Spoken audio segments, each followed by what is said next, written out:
जय हिंद दोस्तों, आप देख रहे हैं रिपब्लिक रेंसा और मैं हूं आपका दोस्त रिजवान मुनीर। आज हमारे साथ में हैं कांग्रेस के एक बहुत डैशिंग और नौजवान लीडर। मेरा तात्पर्य है तनिष पुनिया। क्या वजह है कि तमाम जो एजुकेटेड युवा हैं वो पॉलिटिक्स से दूर भागने की कोशिश करते हैं, वो इसको इतना गलत क्यों? जो जिस तरह से अभी तक राजनीति चलती आई तो उसमें हमेशा प्रचार होता है कि बहुत गंदी है और इसमें बहुत भ्रष्टाचार है और ठीक नहीं है, गुंडागर्दी बहुत है। नहीं तो यही ऐसा सब ऐसा ऐसा प्रचारित होने के लिए हु इज द रिस्पॉन्सिबल? सभी रिस्पॉन्सिबल हैं।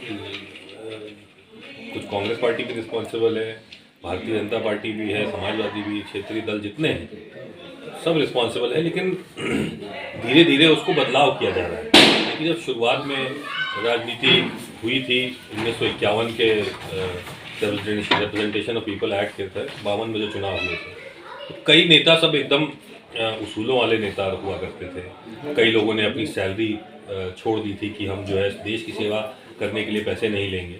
लेकिन धीरे धीरे उसमें बदलाव होता गया। जब पावर हाथ में आती है तो फिर करप्शन भी आ जाता है थोड़ा। तो इसी को बदलने के लिए जो नई पीढ़ी है, जो किसी भी पार्टी में जितने लोग आ रहे हैं, तो वो प्रयास ये है कि अब धीरे धीरे उसमें बदलाव किया जाए। तो हम लोग तो इसी विचारधारा से राजनीति में उतरे हैं कि राजनीति को साफ करना है, बदलना है, ताकि आने वाले जो लोग हैं वो ये ना कहें कि राजनीति गंदी है, इसमें नहीं उतरना चाहिए। मेरी जानकारी के अनुसार you are engineer, a chemical engineer, and you had a job in a multinational company, और आपने वहाँ से क्विट किया और पॉलिटिक्स ज्वाइन किया। आपको ऐसी क्या ज़रूरत पड़ी देश को या देश की सेवा करने के लिए? तो और भी तरीके थे, फिर पॉलिटिक्स ही क्यों? देखिए, क्योंकि हम लोगों ने, हमारा परिवार जो है वो शुरू से सेवा में लगा हुआ है, जनता की सेवा में। भाई मेरे पिताजी IAS अधिकारी रहे और IAS अधिकारी के रूप में उन्होंने बहुत लोगों की मदद करी। उसके बाद उन्होंने चुनाव लड़ा और लोकसभा और राज्यसभा सदस्य की हैसियत से लाखों लोगों को का फ़ायदा किया है। कोई परेशानी हो उसको दूर करने का काम किया है। तो उन्हीं का सजेशन था कि जो है आप सबसे ज़्यादा लोगों से डायरेक्ट टच में हो करके, और अगर कोई काम कर सकते हैं, समाज के लिए कोई काम कर सकते हैं, तो वो राजनीति के माध्यम से। इसीलिए उन्हीं के एडवाइस पे मैंने राजनीति में किया। और ऊपर से उन्होंने इतनी मेहनत करी है क्षेत्र में, इतना लोगों से संबंध बनाए हैं, तो वो संबंध को, पारिवारिक रिश्ते हैं एक तरह से क्षेत्र में, तो उन रिश्तों को भी आगे बढ़ाना है, तो फिर हम लोग को मेहनत करनी पड़ेगी उसके लिए। कांग्रेस पार्टी में वो कौन सी स्पेशल अट्रैक्शन है जो दूसरी पार्टीज में नहीं है? देखिए, कांग्रेस पार्टी ने इस देश के लिए जितना बलिदान किया है आज़ादी के पहले से और अब तक, वो किसी और ने नहीं किया। और विचारधारा भी मेल खाती है हम लोग की। जो महात्मा गांधी जी के आदर्श हैं, जो संविधान में लिखे हुए आदर्श हैं, बिल्कुल उसी के ऊपर चलती है कांग्रेस पार्टी। और कांग्रेस पार्टी से बेहतर कोई देश को चला नहीं सकता। देश के गरीबों के लिए एक तरह से कांग्रेस पार्टी हमेशा खड़ी है, अब खड़ी थी, खड़ी है और खड़ी रहेगी आगे भी। किसानों के लिए, मजदूरों के लिए, युवाओं के लिए जितना भी हम लोगों ने काम किया है वो इस देश के लिए, समाज के लिए किया है। इसीलिए जो है बिना किसी भेदभाव के, तो इसीलिए जो है कांग्रेस पार्टी सबसे बेहतर मुझे लगती है। अगर क्षेत्र की जनता आप पर विश्वास जताती है और वोट देकर आपके हाथों को मजबूत करती है, तो तनिष पुनिया का वो पहला फैसला क्या होगा जनता की हित में? देखिए, हम लोगों ने काफ़ी अध्ययन किया है इस क्षेत्र का, बाराबंकी का, 15-20 साल से जुड़े हुए हैं, सबसे मिलना मिलाना है। तो ये देखा है हम लोगों ने कि ये कृषि प्रधान ज़िला है।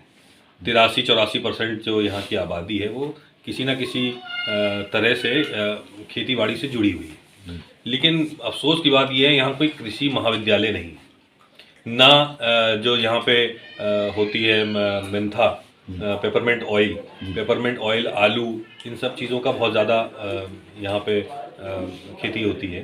तो इनसे रिलेटेड कोई इसमें इंडस्ट्री भी नहीं है।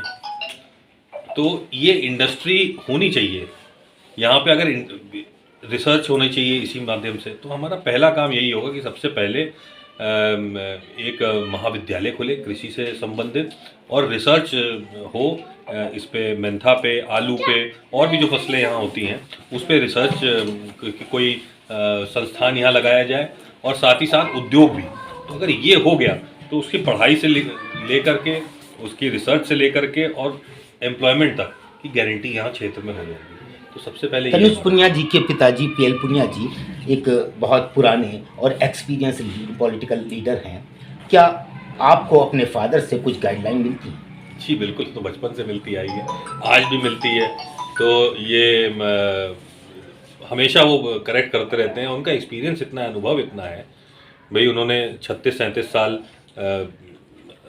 सबसे ऊंचे पदों पे रह करके इस प्रदेश को चलाया है, अलग अलग मुख्यमंत्रियों के साथ चलाया है, और राजनीति में भी जब वो गए हैं तो उसके बाद भी देश की सर्वोच्च दोनों जितने आपके वो हैं सदन, राज्यसभा हो चाहे लोकसभा हो, दोनों के वो मेंबर रहे, और उनका एक्सपीरियंस, अनुभव इतना है कि शायद इस देश में बहुत कम लोगों का इतना एक्सपीरियंस होगा। मैं कुछ पॉलिटिकल लीडर्स के नाम लूँगा और मैं चाहूँगा कि एक वर्ड में उनको एक्सप्लेन करना हो, ओनली अ सिंगल वर्ड, और आपके मन में जो सडन उनके लिए आए वो क्या होगा? पहला नाम है ममता बनर्जी। ममता बनर्जी दीदी। नीतीश जी। नीतीश जी आए राम गए राम। राहुल गांधी।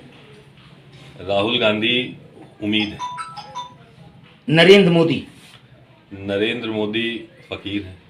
योगी आदित्यनाथ। बाबा। पीएल पुनिया। पिताजी। और तनुज पुनिया। तनुज पुनिया तो तनुज पुनिया ही है, फिर मतलब अपने लिए कौन सा वर्ड आएगा दिमाग में? क्या इंडिया गठबंधन इस समय अपनी उम्मीद जैसी उसको थी उसी तरह वो मजबूत है, या उसकी मजबूती में कुछ कमी आई? देखिए, कमी तो आई है जिस प्रकार से आजकल चर्चाएं चल रही हैं, लेकिन उत्तर प्रदेश की जहां तक बात है और जहां तक दक्षिण भारत की बात है, इन दोनों के बारे में तो ठीक है कि दक्षिण भारत में बहुत मजबूत है इंडिया गठबंधन, और उत्तर प्रदेश में भी समाजवादी के साथ इंडिया का गठबंधन है, इंडिया गठबंधन में है, और ये सबसे मजबूत गठबंधन दिखेगा, और आने वाले लोकसभा चुनाव में मैक्सिमम सीट गठबंधन की ही है। भारत की एक विशेषता थी अनेकता में एकता। वर्तमान सरकार में ये जो भारत की प्रॉपर्टी थी वो कमजोर हो रही है, इस पर आपका क्या कहना है? ये बात सच है भाई, भारतीय जनता पार्टी की जब से सरकार आई है उन्होंने केवल और केवल लोगों के दिलों में दरार डालने का काम किया है।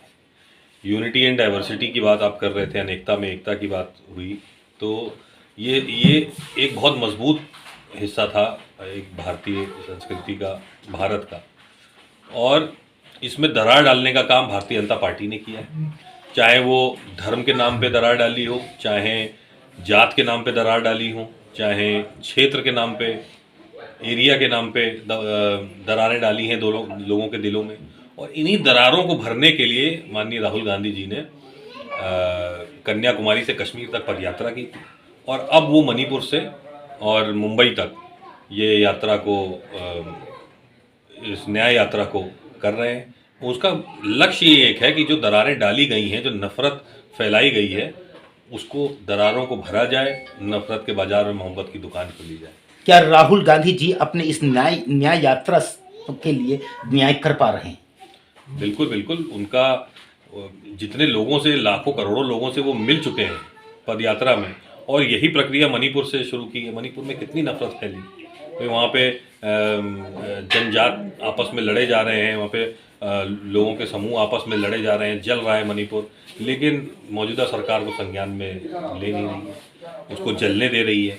क्या वो भारत का हिस्सा नहीं है? तो तनुज पुनिया के दिल में मणिपुर के जलते हुए लोगों के दर्द ये स्वयं महसूस कर सकते हैं। तो तनुज जी, आप ये बताइए कि ये जो 2 यात्राएं राहुल गांधी जी ने की, इससे कांग्रेस पार्टी को कितना बेनिफिट होगा? ये यात्राएं बेनिफिट के लिए हैं ही नहीं। राहुल गांधी जी ने शुरुआत से कहा है कि ये राजनीतिक यात्रा नहीं है, ये सामाजिक यात्रा है। जो समाज में जो दरारें पड़ी हैं उसको भरने की यात्रा है, कोई वोट मांगने की यात्रा नहीं। अगर वोट मांगने की यात्रा होती तो जब गुजरात में चुनाव था, हिमाचल में चुनाव था, वहाँ पदयात्रा करते, लेकिन वहाँ नहीं किया। जिस प्रदेश में चुनाव थे उसमें सबसे कम समय दिया गया, क्योंकि लोगों को अपने चुनाव की तैयारी करनी थी।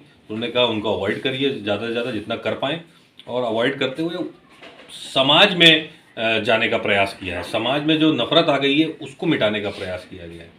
हमारे चैनल के माध्यम से आप नौजवानों को क्या मैसेज देना चाहिए? मेरा यही कहना है कि आजकल बहुत नफ़रत का माहौल है, बेरोज़गारी बहुत है, ऊपर से नई नौकरियां नहीं आ रही हैं। तो इस देश को अगर बचाना है तो आपको बदलाव करना पड़ेगा। कम से कम अपनी बात को रखने की हिम्मत आपको करनी पड़ेगी। जो आपको गलत लगता है उसके खिलाफ आवाज़ उठाने का आपका लक्ष्य होना चाहिए, और जब तक के हम लोग मिल करके अपनी आवाज़ नहीं उठाते तब तक के इस देश में बदलाव नहीं हो सकता। तो आवाज़ उठाइए, ये आपका संवैधानिक अधिकार है, और आपको जो गलत लगे उसके खिलाफ आवाज़ ज़रूर उठाइए। क्या आपकी पार्टी ने आने वाले लोकसभा चुनाव के लिए कोई स्पेशल स्लोगन भी सोच रखा है? नहीं, ऐसा कोई स्लोगन नहीं है अभी, वो सब तय होगा जब मीटिंग हाई लेवल की होगी, वहीं से आएगा।